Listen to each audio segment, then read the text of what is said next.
During this hour, we will add wireless charging to the MT-10.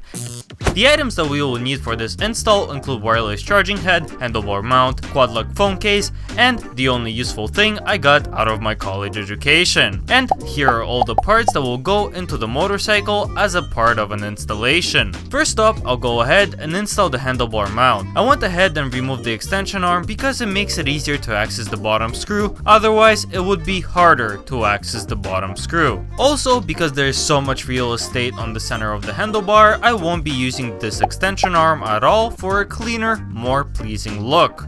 Yeah, boy. Now to add the wireless charging head, make sure you position it in a way where the handlebar will not interfere with the USB port. Everything will stay secured with this single screw, which has some pre-applied thread locker. If you want to go the simple route, you can just plug in the USB cable into the 12-volt outlet. But then you'll just be one of those people who install their dashcam in their cars and let the cable dangle down from their windshield. So instead of taking up a perfectly good cigarette lighter, I will pursue a more permanent solution. You know what that means. Take off the seat, take out these retaining clips, pull out the plastic, which will sound like it's going to break every time. One bolt on the right, one bolt on the left. There will be two retaining clips on the side of the vent, one on the top, one on the bottom. Now we can safely pull off the plastic cowling on the right side. It won't come off all the way, but it will be enough for us to route the cable. The wireless charging head comes with a longer USB cable, and that's exactly what I'll be using. For a cleaner look, I decided it would be a good idea to route the cable through a triple tree. It was a harder task than I originally thought, and it kinda felt like this. This is my worst nightmare. Okay.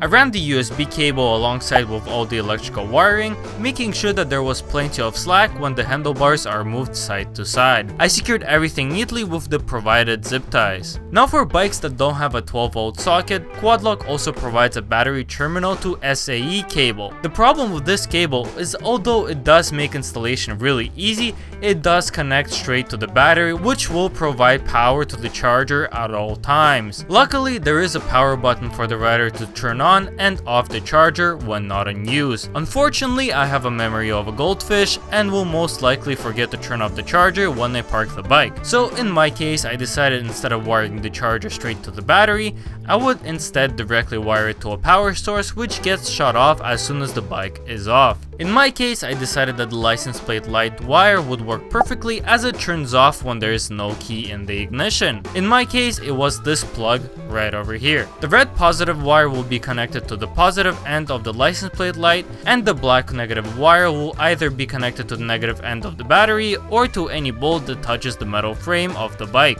After cutting away some of the protective rubber, I tried connecting one of these tabs for an easy connection, but unfortunately they were a bit too big and did not penetrate to the copper wiring all the way. So I decided to connect everything the old-fashioned way by soldering the wires together, which in my opinion creates a more solid connection. I went ahead and stripped two sides of the positive license plate light wire so I can solder in the positive end of the SAE cable. Now to make this work, you will have to cut off the ring of the positive side of the SAE cable, which does sound daunting at first, but I'll show you how it's done. Oh, and I'm pretty sure this voids every part of the warranty, so do this under your discretion. This is where that toolbox comes in pretty handy. I used a bit of flux and soldered the connections together. I have to say, having a good quality soldering iron really does make this task much easier. I also used a bit of heat shrink so no water gets trapped in the connection. All that is left to do is to connect the negative end either to the battery or to these bolts right over here, which are not even tightened down from the factory. What the? In the end, I just connected it to the battery because those bolts were a bit hard to access. Go ahead and plug in your power converter to the SAE port and plug in the USB. Now theoretically, if I turn on the ignition, the charger should technically power on. and it does. If it doesn't power on, press the power button on the underside of the charger. After a bit of testing, I am pleased to say that some thought actually went into this charger, and it does remember its previous state after the ignition has been turned off. So if you previously had the charger turned off, it will remain turned off even if the power is being provided. As well, if the charger was previously powered on, it will always turn on when the power is being provided. This is really good because I don't have to remember to power on my charger every time I go for a ride. Everything will be done automatically, which gets a thumbs up for me. Put your bike back in the exact same order reversed, and you're ready to test the wireless charging.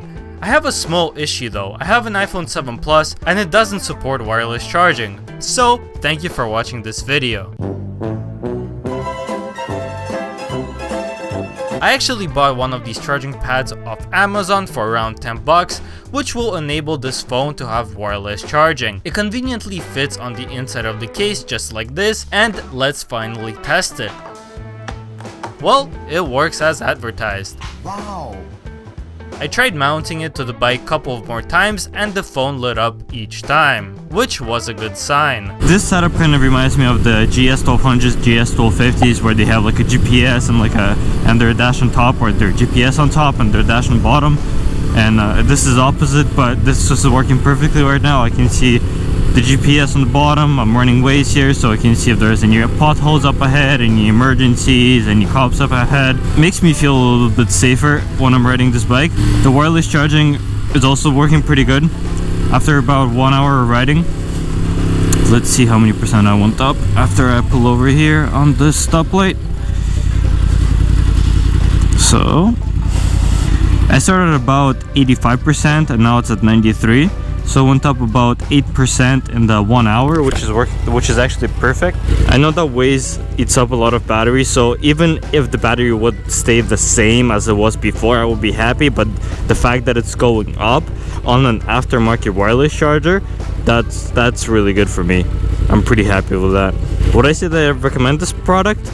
Yes, it's a little bit pricey, just seeing from their website, but the convenience of you just getting on your bike and not having to plug any cables, you just snap in your phone and you go, they're just priceless. So thank you to Quadlock for sending me this mount.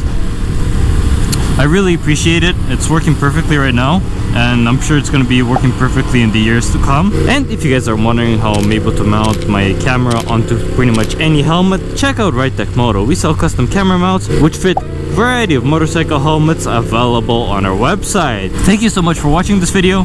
Many other videos are coming out soon, and we will see you in the next one.